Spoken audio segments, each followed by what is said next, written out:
Oh, you want to make one? Just to make it? Go ahead. You know, we'll go at this point in time. It needs to be done outside the presence of the jury, so I don't want to. All right. I don't care which. No, let's keep Any- the show rolling. I think folks are, everyone's, I think the story's moving, everything knows what's going on. Anybody with a Rye Mills badge? Again, Stacey Fisher, Carlos Fisher, be excused. I have no intent of Sure. Sure. You're on the floor. I knew that. Good afternoon, Corporal. Come on up. Swear, affirm, tell the truth, the whole truth, nothing but truth. Watch your step on my ramp. I'll settle in. When you're ready, Mr. Hadley. Good afternoon, officer. Sorry, horrible. Let me read. My sincere apologies. Vern, I'm going to try to keep this quick and just kind of roll through a few questions for us. Did you have a chance to refresh your memory, look over your reports, kind of video from this case? Reports, yes. Okay. Do you feel you're pretty well caught up to speed and able to answer my questions about what happened on October 22nd? I guess it depends on what kind of questions you have. That's a good answer. Let's just kind of jump right in. Were you and Officer Green on patrol together that night Yes. when the call came in? Okay. What, if anything, do you remember about the 911 operator giving you guys the response? Or why don't you tell me, what's it called when 911 calls you to respond? Is that It's just a call for service. Dispatcher give us a call for service. To a And- location. Fine, just jump on. What, if anything, do you recall about the call that came in about the Fisher household that night? If I remember correctly, it was a domestic violence call with a possible gun involved or something like that.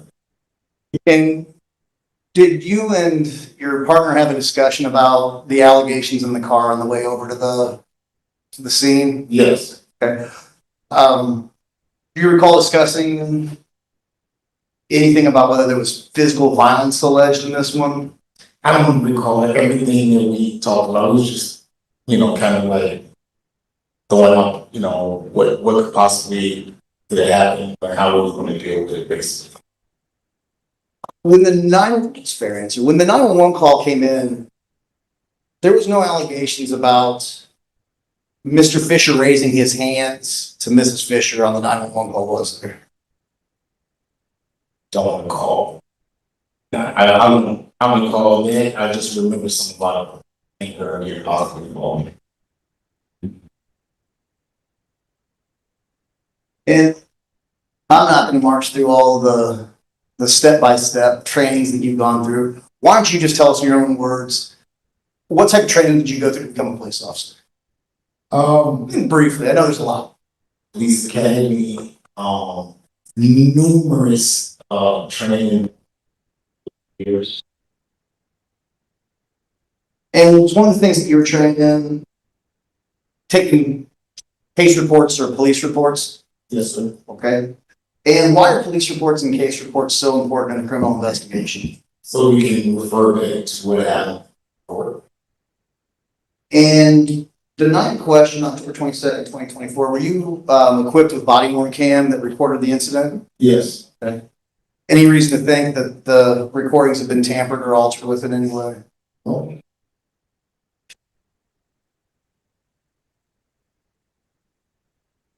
Now,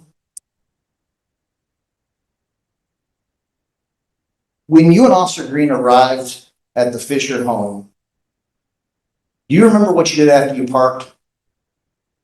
Basically parked, got out of the vehicle, approached the house, and I believe we were met by the victim. She came out of the garage or something.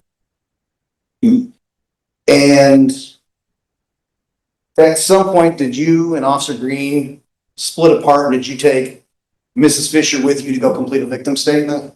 I did. Yes. And do you remember kind of guiding Mrs. Fisher through what needed to be completed on that form? Yes.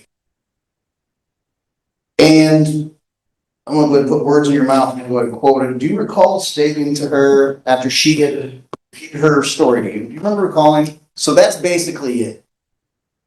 As she was writing out her story? Could have said that. Did you recall at that point in time her adding in this new allegation for the first time about Mr. Fisher allegedly cocking his handbag? Yes. Okay. And you don't recall her ever bringing that up to you prior when you were interviewing her? I don't recall, no. Would it be helpful if we went through the video tonight or today? I guess I should say. If you want to, sure. Are you going for video or audio only? Did you have a chance to look? Good question. Did you have a chance to look at your Bodycam footage from that night? No. Okay. Would it surprise you if I told you that we can hear you, but there's a blurry or blocked image? And you know what it might have been? Because in the wintertime, I wear my jacket. Body cam is right here. And I wear my jacket over this. That's probably what it was. Because we can hear you just fine. So that makes sense. So audio only. This will be, yes, I mean, there's video, but for our purposes, audio is the only thing we need to be concerned with. Good, because it's easier to do. And Heather's just gonna pop up, or do I need to do anything? You did it, wait, is it the play? No. So another button needs to happen. Not for audio. Not for audio, for video, yes. Oh, I don't have just audio. That's, I think, we're missing video. It's video with no clip, with no workable Okay. image. Sorry. So we're all saying the same thing, just differently. Video, I just can't see. I'm sorry, Mr. Huntley, is this, Officer Paisley's running? This is, so it's been provided by the People's Discovery 10_22_2024_2455_55_Byron_Paisley. Thank you very much, Mr. Huntley. It's showing on this screen, but for some reason not on it. Is it showing on anything on your guys' screen? You get the, oh, perfect, Here we okay. go. Now, Corporal Paisley, you heard me rattle off all those numbers. Do you recognize those as your body worn cam? I'm sorry? Those numbers I rattled off that, and then in your name, do you recognize that? Oh, yes. It's on your screen right there, Paisley, just so that you know that's where it's gonna come out. In audio, we'll start up in just a second here. Recording. Consent recording. Your Honor, this is a 33-minute video that's already been stipulated to. The first 8 minutes of this are the officers traveling to the Fisher home. I'm going to go ahead and jump forward to the relevant. Thank you. That's what's going on. So, Corporal, do you recognize that voice? Yes, my voice. Okay. This is your mom. Yeah.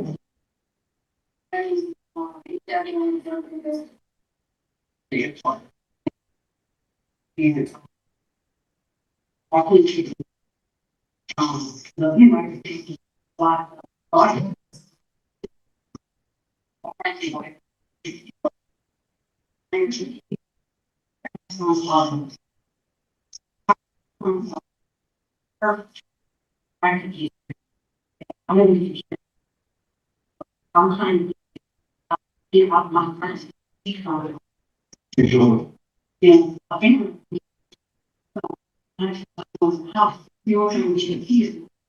he comes from the house calling me a bunch of things, he's bad, don't be, and all of this stuff. And I'm telling him, don't say another word to me, don't say something else. Get out of my face. So far, you would agree with me that there's been no mention of any alleged cocking with fist back to this point? Yes, sir. Right? Your Honor, stopping is 9:27. I'm going to jump forward. 30 seconds. I'm trying. Police. He's reading all the time, he's Marshall. Trying to get out of here. I'll take my jump back with. Were you able to hear Mrs. Fisher tell you that she's been trying to move but doesn't have money? Yes. Do you remember Mrs. Fisher also telling you that night about other marital problems that they were having? Her husband calling her names, cheating on her? Yes. Okay. Or allegedly cheating on her? Yes. Okay. You respond to lots of calls in your years as a police officer, correct? Yes. Do you think that it's rational for a person who is in fear for their life to voluntarily stay in a home? Objection, Your Honor. What's your objection? The objection is that he's effectively asking the witness to testify as an expert witness in domestic violence, which he hasn't been qualified as. Response. Your Honor, I'm not asking him to opine if this person acted reasonably. I'm asking him, pulling on his years of experience as a law enforcement, I can ask it in maybe a little more appropriate way. Let me, Rephrase it. I'll withdraw the question and rephrase. Go ahead.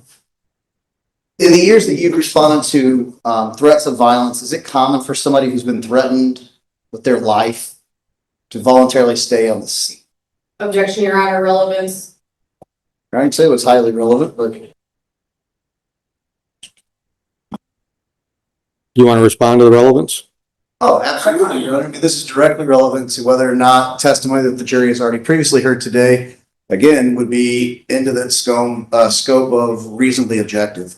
This officer has responded to hundreds, perhaps thousands of calls. We're not asking him to opine what happened that night, just pull from his years of experience as an officer, if that seems reasonable. Your Honor, would you like me to respond?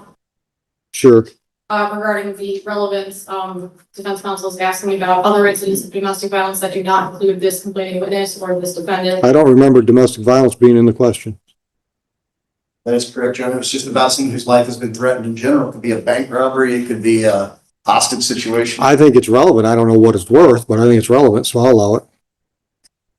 Your Honor, my second objection is I would sustain my previous, or I would renew my previous objection that defense counsel is effectively asking the witness to testify as an expert witness, if not on domestic violence specifically, witnesses' reactions to traumatic experiences, which the witness is not qualified as an expert in. I think the question was in your experience, and he's certainly qualified to answer questions about his experience as an officer. Thank you, Your Honor. Welcome. If you still remember the question, Corporal. Go ahead. Happens a lot. The good news is this time I did actually, but it's a trouble is my like, oh boy, what did I just ask? What we're trying to gather is in your years of law enforcement, when people have claimed to police that their life was in danger, did you find it a common occurrence that they remain on the scene and having their life threatened? No, they usually try to leave, you know, get away from the situation. That's why we help them out by, you know, locking up the person that we if it's some kind of crime that's been committed, so they have a chance to do whatever they need to do. Now, at some point, you did take a written victim statement from Mrs. Fisher, though. Is that correct? Yes. And do you recall what she stated in that? Yeah, I think mine may be stuck in a stack. Is this Stacy Fisher? The thing I got. Let the record reflect I'm approaching exhibit. May I approach the witness, Your Honor? Sure. Let the record reflect you're approaching the witness with what's been marked Defense Exhibit 1. You don't need to read this. Just can you identify what this document is?